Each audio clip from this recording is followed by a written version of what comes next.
안녕하세요. 통사론 수업을 맡은 아스마라고 합니다. 자, 이번 12주차는 우리가 사람과 관련된 문법 범주에 대해서 다루도록 하겠습니다. Baik, pada pertemuan ke-12 ini, kita akan mempelajari kategori gramatikal yang ketiga, yaitu kategori gramatikal yang berkaitan dengan saram atau orang. Gitu. Nah, di sini yang akan kita pelajari lebih khususnya adalah tentang 높임법 atau bentuk honorific dalam bahasa Korea.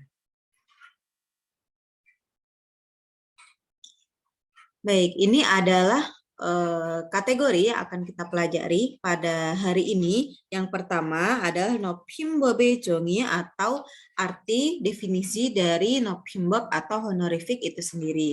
Lalu ada kategori 높임법 dalam bahasa Korea. Yang pertama 주체 높임법 atau untuk meninggikan subjek, 객체 높임법 atau untuk meninggikan objek, dan yang terakhir 상대 높임법 atau meninggikan lawan bicara. Jadi kita akan membahas secara detail gitu ketiga jenis dari 높임법 dalam bahasa Korea.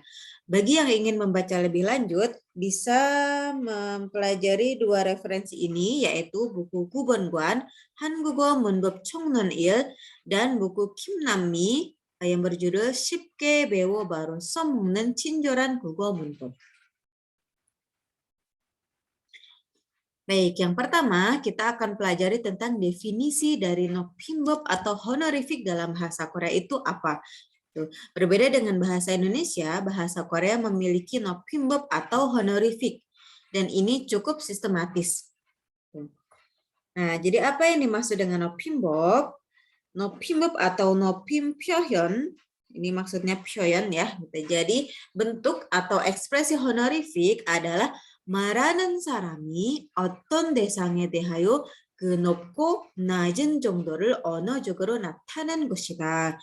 Jadi terkait dengan orang yang berbicara dan juga lawan bicaranya dinaikkan atau direndahkan. Itu jadi 높임법 tidak harus selalu bentuk honorific meninggikan saja, tetapi juga termasuk ketika kita merendahkan lawan bicara, itu termasuk ke dalam 높임법 atau ekspresi honorific.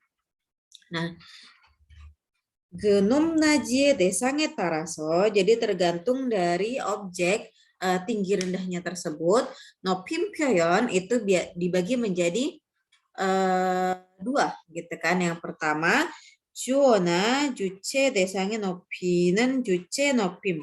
Oh maaf, ada tiga ya gitu. Yang pertama untuk meninggikan tema ataupun subjek, lalu 청자를 높이거나 낮추는 상대 높임. Jadi untuk meninggikan atau merendahkan lawan bicara kita itu disebut sebagai 상대 높임.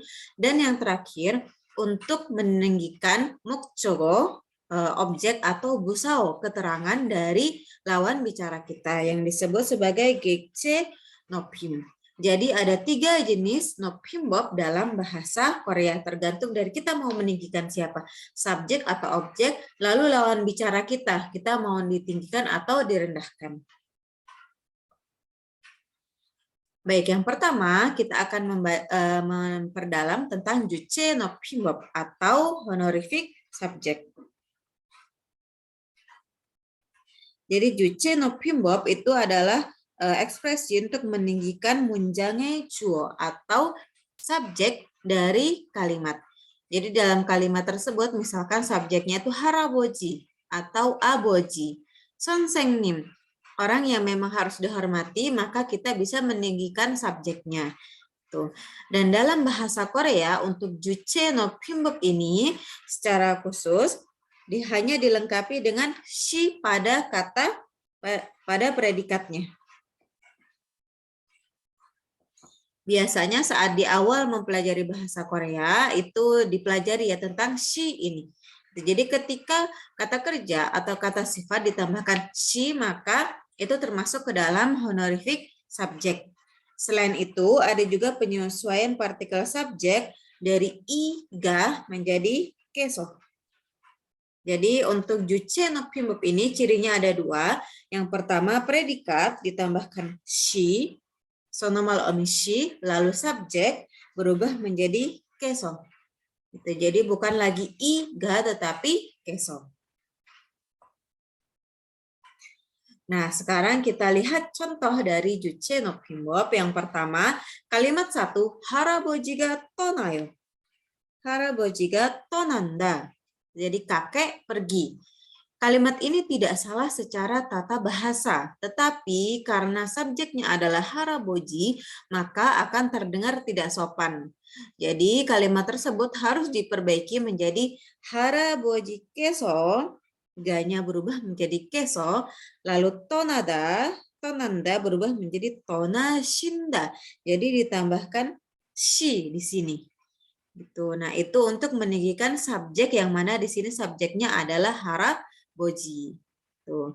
Lalu, selain untuk meninggikan subjek, ada juga juchi no pinbab yang bisa digunakan untuk meninggikan bagian tubuh atau kepunyaan subjek. Di sini bisa berarti benda mati. Jadi misalkan mata, telinga, atau misalkan rumah, itu bisa juga ditinggikan. Meskipun mereka bukan orang ya gitu yang bisa kita hormati, tetapi karena barang-barang tersebut, bagian tubuh tersebut merupakan kepunyaan dari si subjek, maka kita bisa menggunakan juche no pinbab di sini. Jadi kalau dilihat kalimat pertama, 그 교수님은 아직도 귀가 밝으십니다. Jadi dosen tersebut masih pendengarannya masih tajam. 귀가 밝다. Lalu kalimat kedua, 선생님 댁에서 학교가 모셔서 불편하시죠. Jadi di sini ada jeep yang berubah menjadi tek, lalu molda ditambahkan shi menjadi 모셔서. Lalu 불편하다 ditambahkan shi juga menjadi 불편하시죠. Nah, di sini kalau kita lihat subjek dalam kalimat tersebut itu bukan 교수님 ataupun 선생님. Jadi di sini subjeknya adalah 귀, yang mana telinga ini merupakan kepemilikan dari 교수님. Lalu ini hakyo. Subjeknya adalah hakyo gitu. Nah, hanya karena ini berkaitan dengan rumahnya si Sonsengnim, maka kita bisa menggunakan juche no pinbab di sini. Tuh. Dan untuk juche no pinbab itu terkadang semuanya ditinggikan gitu. Jadi jeep menjadi dek, molda menjadi mosyoso, lalu 불편하다 menjadi 불편하시다. Jadi semuanya ditinggikan untuk membentuk kalimat juche no pinbab yang utuh. Baik, selanjutnya kita akan mempelajari tentang gekche no pinbab. Jadi jenis honorific yang kedua. Untuk gekche no pinbab sendiri, definisinya adalah 문장의 gekche. Quote di sini yang dimaksud dengan gekche adalah 목적어, 아니면 부사어. Jadi gekche itu adalah objek ataupun keterangan. Jadi kita dalam kalimat gekche no pinbab meninggikan objek ataupun keterangan daripada target. Gitu. Dan biasanya untuk gekche no pim ini sendiri menggunakan teksu ohi atau kosakata khusus.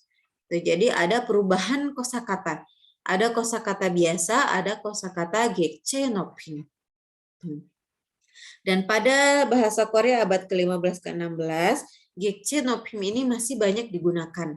Sama mungkin seperti bahasa Jawa ataupun bahasa Sunda, biasanya bentuk honorifiknya adalah mengubah kosakata. Nah, pada bahasa Korea abad ke-15 dan 16, itu kosakata gekche no pinbab itu juga sangat banyak. Namun pada bahasa Korea yang sekarang ini hanya tersisa beberapa gitu. Jadi tidak banyak. Contohnya adalah derida. Membawa ya.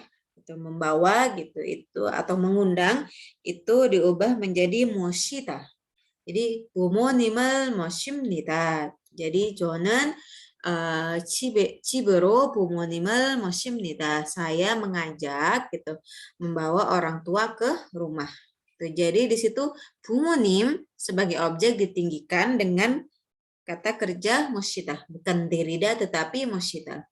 Lalu ada juga mutta, bertanya. Mutta di sini bentuk gekchenopimnya adalah yochuda. Jadi kalau kita nanya kepada 선생님 misal ya gitu. Jadi bisa saja memang 물어볼 게 있어요. Saya punya pertanyaan, itu bisa dipakai. Cuma yang lebih sopan adalah mau 여쭤볼 게 있어요. Saya punya pertanyaan gitu. 여쭤볼 게 있어요. Jadi kita karena meninggikan 선생님, meninggikan keterangan 선생님 에게 ya gitu, sehingga kata mutta itu diubah menjadi yochuda, bertanya. Lalu ada lagi 만나다, bertemu, menjadi 뵈다. Jadi kalau saat belajar insa bahasa Korea pertama kali 처음 뵙겠습니다, jadi 처음 뵙겠습니다 itu kata dasarnya adalah 뵈다. Jadi bukan 처음 만났습니다, tapi 처음 뵙겠습니다. Karena kita meninggikan si objek di mana kita memberikan insa tersebut. Gitu. Jadi bukan 만나다, tetapi beda. Atau misal kita ingin bikin kalimat 선생님을 뵈어요. Saya bertemu guru. Jadi bukan 선생님을 만나요, tetapi 선생님을 뵈어요. 선생님을 뵈요. Jadi bertemu dengan guru. Lalu ada juga kata 집 menjadi dek, kata bab menjadi jinji, 나이 menjadi yonsei, 생일 menjadi sengshin. Gitu. Jadi ada beberapa kosakata gitu yang merupakan gekche no pinbob, dan ini jumlahnya tidak banyak. Jadi untuk gekche no pinbob memang mau tidak mau kita hafalkan. Itu beberapa kosakata yang memang dia sering digunakan untuk gekche no pinbob seperti moshida, yochuda, bueda ini sering digunakan. Jadi sebisa mungkin tidak salah ketika kita menggunakannya di dalam kalimat. Nah, kita lihat contoh kalimatnya. Jadi di sini pada kalimat yang pertama, 철수가 선생님한테 물었다. Ini kalimat yang biasanya. 철수 bertanya kepada guru. Nah, ini kita ubah menjadi gekche no pinbob. 철수가 선생님께, jadi hante, eg-nya diubah menjadi ke, lalu mutta menjadi yochuda. Itu karena kita meninggikan si guru ini. Bisa juga, misal dalam kalimat yang kedua, 철수가 공책을 선생님한테 주었어요. 철수 memberi buku tulis kepada guru. Dan di sini kita harus meninggikan si 선생님nya. Tuh, maka hante menjadi ke, 주다 menjadi 드리다. Jadi 말씀하다, 말씀드리다 gitu, yang seperti itu. Yang 해주다 itu kita ubah semuanya menjadi 드리다. Jadi 철수 memberikan buku kepada guru. Nah, kalimat ini lebih tepat dan lebih sopan gitu karena kita terlihat menghormati gurunya pada kalimat yang di bawah ini. Nah, lalu kalimat kedua, ke-1 dan kedua yang di baris kedua itu merupakan gabungan dari juche nopim dan gekche nopim. Jadi juche nopim, gekche nopim itu tidak berdiri sendiri, tapi bisa juga kita gabungkan. Gitu. Nah, juche nopimnya itu kita lihat dari mana, gitu, yaitu dari si subjeknya adalah 할머니 할아버지. Sehingga subjek iga berubah menjadi keso. Nah, jadi di sini berubah menjadi keso. Lalu gekche nopimnya dilihat dari mana gitu. Kita lihat dari dek dan jinji. Jadi karena ini subjeknya adalah 할머니 할아버지, maka tidak pakai kata jip tetapi menggunakan dek. Tidak pakai kata bab tetapi menggunakan kata jinji. Jadi ada dua gabungan antara juche nopim dan gekche nopim. Dan di sini untuk predikatnya itu juga merupakan bentuk dari juche nopim. Dan yang terakhir yang ini lebih sistematis dan cukup rumit adalah sangde nopimbob atau honorific lawan tutur. Jadi tergantung dari lawan tutur kita siapa, tergantung juga dari kondisinya apakah dia formal, tidak formal, atau tergantung juga dengan jenis kalimatnya, apakah dia pertanyaan, suruhan, permintaan, maka sangde nopimbobnya ini akan berbeda-beda. Jadi yang dimaksud dengan sangde nopimbob adalah dewa sangwang에서 듣는 사람. Jadi dalam percakapan yang mendengar. Nopi려면, jadi ketika kita ingin meninggikan orang yang mendengar perkataan kita atau lawan bicara kita, 상대 높임법을 사용한다. Kita menggunakan honorific lawan bicara. Khusus untuk 상대 높임법 ini, kita bisa lihatnya dari mana? Dari Jongkyol Omi. Kalau dalam pertemuan kemarin, sonomal Omi itu biasanya untuk menunjukkan tensis ya atau aspek, atau bisa juga honorific yang shi. Ini kan merupakan sonomal Omi untuk menunjukkan dia juche nopimbob. Tetapi sangde nopimbob itu dilihat dari yang paling belakang. Jongkyol Omi. Jadi tergantung dari akhirannya seperti apa, maka dia tingkat honorifiknya itu berbeda-beda.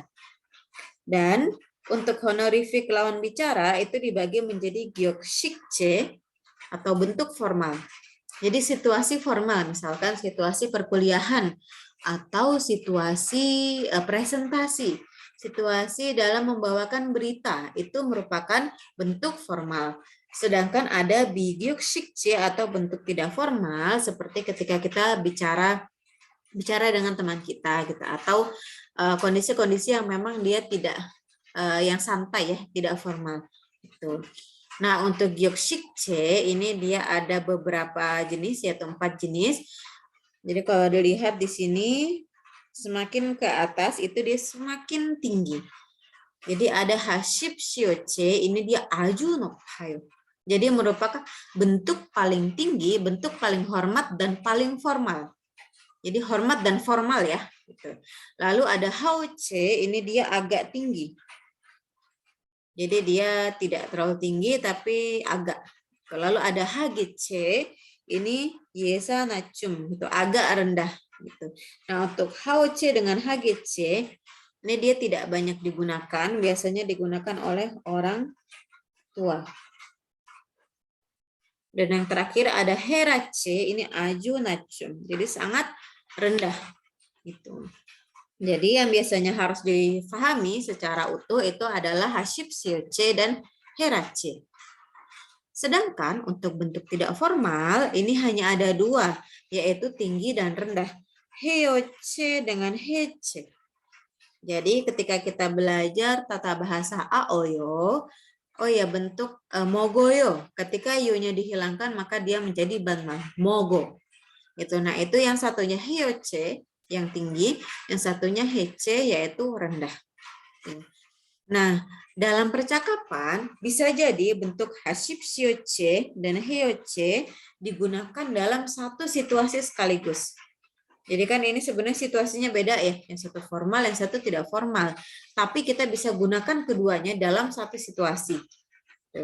Jadi kalau dilihat di sini, 보시는 대로 이 프로그램이 교람이 없을까요?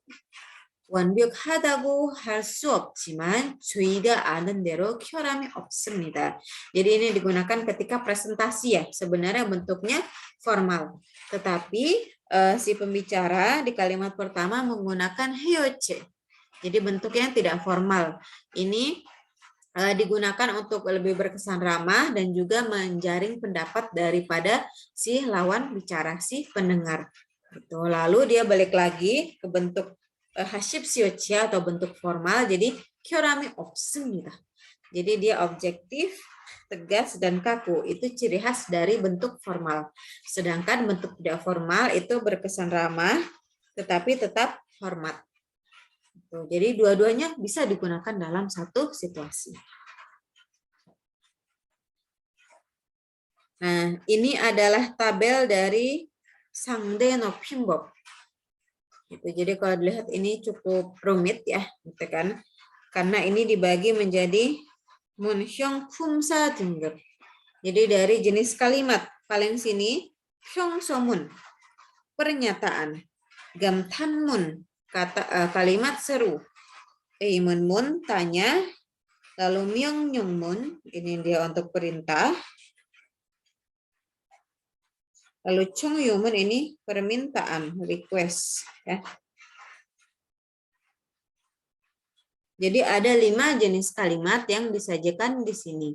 Itu lalu per jenis kalimat ini dibagi lagi menjadi dongsa, verb, lalu hyongyongsa, adjektif, dan sosul kyokjosa yaitu ida.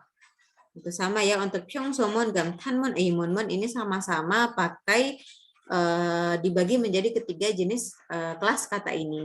Lalu untuk myongnyongmun dengan chongyumun kenapa tidak ada? Karena biasanya ini kalimat perintah dan permintaan itu atau ajakan itu selalu menggunakan kata kerja. Gitu. Jadi dia tidak dibagi lagi menjadi kelas katanya. Lalu kita lihat di sini ada banmalnya apa, nophimalnya apa. Jadi setiap jenis kalimat kita bisa bagi menjadi bentuk banmalnya gimana, bentuk nophimalnya gimana. Dan per banmal nophimah kita bagi lagi jadi gyoksik yang formal dan bigyoksik. Tadi untuk yang gyoksik C itu ada herace dengan hgc. Yesa nophim yesa nachum. Jadi di sini ada herace, ada hgc. Sedangkan yang bigyoksik hanya ada hece. Nah, lalu untuk nopimal itu yang gyoksik ada haoce dengan hashipsioce. Dan bigyoksiknya ada heoce. Nah, kalau dilihat di sini yang paling gampang apa? Begini nih ya. Bentuk aoyo-nya itu semua mau dia kalimat tanya, kalimat seru, kalimat pernyataan, perintah semua pakai aoyo. Jadi akhiran aoyo itu memang bisa digunakan untuk berbagai macam situasi. 저는 밥을 먹어요. 밥을 먹어요. Itu perintah ya. 밥을 먹어요. Ketika ada naik sedikit maka itu pertanyaan. Gitu. Jatachi 밥을 먹어요 itu ajakan gitu. Jadi semuanya sama-sama pakai aoyo tetapi dengan makna yang berbeda-beda. Apakah dia bertanya, menyatakan, perintah dan lain-lainnya gitu. Jadi bentuk yang paling mudah dalam bahasa Korea adalah hyoche. Jadi ketika kalian ingin menguasai bahasa Korea secara mudah di awal itu paling penting adalah menguasai hyoche ini. Jadi jangan sampai bentuk aoyo ini kurang paham ya gitu karena ini bisa digunakan untuk berbagai macam situasi. Terkadang kita tidak pakai bentuk hamnida, bentuk hanenguna gitu, tapi kalau pakai aoyo itu sudah bisa mengatasi berbagai macam percakapan. Oke, baik. Nah, lalu kita lari ke banmal ya di sini, gitu kan. Yang mana untuk yuksik atau bentuk formal ada herace dengan hagece. Seperti yang tadi saya bilang, untuk HGC ini dia banyak tidak digunakan gitu. Jadi tidak perlu dipakai nggak apa-apa. Tidak perlu terlalu difahami, saya rasa tidak apa-apa. Gitu. Sedangkan untuk herace ini dia sering dipakai. Jadi ketika bagian ini biasanya digunakan dalam teks. Jadi kalau kita nulis teks skripsi, artikel jurnal, artikel berita, itu biasanya digunakan bentuk 평소문 yang herace. 오늘은 전시회가 열렸다. 사람들이 많이 왔다. Gitu. Jadi bentuk seperti itu merupakan bentuk dari herace. Dan kita harus tahu verb, kata kerja ataupun kata sifat itu dia jongkyol ominya beda. Untuk kata kerja nenda, 먹는다. Untuk kata sifat tidak ada, hanya 예쁘다. 예쁘다, 바쁘다 itu merupakan bentuk dari herace. Nah, terus untuk gamtanmunnya atau kata kalimat serunya, kita bisa pakai memohanan guna atau haguna. Oh, ikuna. 지금 밥을 먹는구나. Gitu. Jadi, ini sering dipakai dalam bahasa Korea. Yang perlu diperhatikan adalah kalau dia kata kerja dia pakai memohanan guna, kalau dia kata sifat dia hanya pakai guna saja. Jadi jangan sampai mokuna, harusnya munan guna. Nah, untuk eimunmun sendiri atau kalimat pertanyaan, momohanya, dan jadi ini dia untuk bertanya. Tuh. Jadi cibe babi omnenya gitu. Ke sarami yeppenya gitu. Jadi pertanyaan seperti itu bisa kita gunakan. Cuma memang sekali lagi bentuk ini itu dia agak kaku sedikit ya, khusus untuk yang eimunmun yang ini itu dia cukup kaku. Jadi kalau digunakan dengan orang Korea kita sebenarnya cukup menggunakan bentuk aoyo ini itu sudah tidak masalah. Lalu untuk myongnyungmun bentuk heracinya adalah momu aora, mogora, hera, banap hera, wara gitu. Jadi bentuk aora adalah bentuk formal tetapi dia tidak sopan. Tuh, lalu untuk 청유문 atau ajakan bisa pakai ja. Mau babel mokca, gaci gaja gitu. Itu merupakan bentuk herace. Jadi bisa kita lihat herace ini dia cukup banyak digunakan dalam bahasa Korea juga. Nah, untuk yang bigyoksik seperti apa gitu. Jadi beda dengan tadi hyoche ini dia sama semua ya. Semua bentuknya aoyo. Tapi ketika dia hece, dia agak berbeda sedikit. Jadi contohnya di sini guna menjadi gun. Tuh, babel menggunakan gun, ikuna. Nah, itu merupakan bentuk hece. Sedangkan yang bagian ini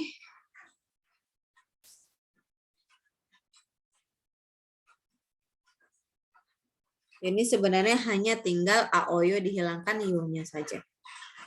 Jadi untuk hece ini juga sering digunakan terutama kita memang bicara banmal dengan teman.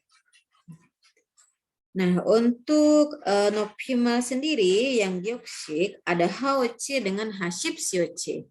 Nah, kalau dilihat yang haoche ini dia sangat sering tidak digunakan. Biasanya dipakainya itu oleh orang tua gitu. Jadi 먹는 구려 gitu. Pali wadao gitu kan. Jadi kalau kalian sering dengar drama sagek gitu, drama sejarah, mungkin bentuk haoche ini sering dipakai. Tapi kalau sekarang di bahasa Korea itu jarang dipakai. Kalaupun ada biasanya orang-orang tua. Yang mungkin perlu diperhatikan dari haoche ini adalah momohapshita. Yang ini kita gunakan ketika mengajak dalam bentuk formal. Gachi gapshita, gitu kan. Gachi mogapshita itu kita bisa pakai bentuk haoche. Nah, lalu yang terakhir ada hashipsyoche. Hashipsyoche ini juga dia tidak terlalu rumit. Karena untuk pernyataan dan seru ini sama-sama pakai bentuk hamnita. Semnita. Sedangkan bentuk tanya, sebagaimana yang sudah kita ketahui, ada momohamnika, momosemnika. Nah, yang membedakan mungkin untuk bentuk perintahnya itu momohashipsyo. Bali oshipsyo. Yogi babci mashipsyo. Gitu. Jadi momohashipsyo itu merupakan bentuk formal dari nophimalnya. Lalu untuk mengajak bisa pakai bentuk hashicho. Jadi tidak pakai hapsida. Hapsida itu kesannya itu langsung, secara langsung. Tapi kalau hashijio itu dia kesannya lebih ramah, lebih santai sebenarnya. Tetapi maknanya sama. Nah, ini merupakan tabel dari Sangde no Pimbok. Nah, kebanyakan mungkin dari kalian ketika belajar tata bahasa itu belajarnya satu-satu ya. Jadi momohanan guna itu belajar sendiri. Momohaja belajar sendiri. Momohapsida belajar sendiri. Nah, di dalam tabel ini kita satukan atau dibedakan berdasarkan jenis kalimat dan juga tingkat honorificnya. Jadi sangat penting gitu bagi kalian untuk memahami tabel ini. Dan beberapa yang tidak terlalu sering dipakai gitu itu cukup tahu aja karena dalam penggunaan bahasa Korea nantinya akan jarang dipakai. Nah, untuk sangde no pimbop ini sendiri itu tidak harus digunakan gitu, jika lawan bicara lebih tua atau lebih tinggi status sosialnya gitu. Jadi terkadang meskipun lawan bicara kita lebih tua atau lebih tinggi status sosialnya, tidak harus pakai sangde no pimbop. Kalau pakai itu lebih baik karena lebih sopan, tapi tidak pakai juga tidak apa-apa. Karena sangde no pimbop ini sendiri sangat erat kaitannya dengan tindak tutur dan juga situasi kondisi. Jadi secara unsur pragmatik ini sangat kental. Berbeda dengan yang Juche no Pimbop, Gekche no Pimbop itu dia sudah jelas ya peraturannya. Tetapi untuk Sangde no Pimbop ini sendiri tidak ada peraturan kalau dia lebih tua, dia atasan kita harus pakai ini. No Pimbopnya, Sangde no Pimbopnya itu dia tidak ada. Karena sangat disesuaikan dengan situasi. Jadi ada kalanya meskipun seumuran nih, misalkan saya punya teman seumuran tapi nggak dekat. Jadi nggak dekat mungkin ketemunya setahun sekali gitu kan di forum alumni gitu. Nah itu karena nggak dekat saya merasa nggak enak gitu kalau ngomong banmal meskipun seumuran. Jadi pakainya bentuk honorific. Ada kalanya juga meskipun lawan bicara kita lebih muda tapi malah pakai bentuk honorific. Biasanya ini digunakan oleh Yuchiwon Sensingnim atau guru TK. Jadi karena guru TK itu ketika mereka mengajar harus membiasakan bahasa hormat, bahasa honorific kepada anak-anak TK, jadinya menggunakan bentuk formal. Meskipun sebenarnya tidak salah ketika Yuchiwon Sensingnim-nya pakai bentuk banmal itu ya jelas nggak salah secara umur lebih muda, tetapi menggunakan bentuk honorific untuk tujuan kyoyu. Ada kalanya juga bentuk honorific dan tidak honorific ini digunakan bersamaan. Nah, contohnya gimana? Contohnya di sini Songin Sonsengnim gitu.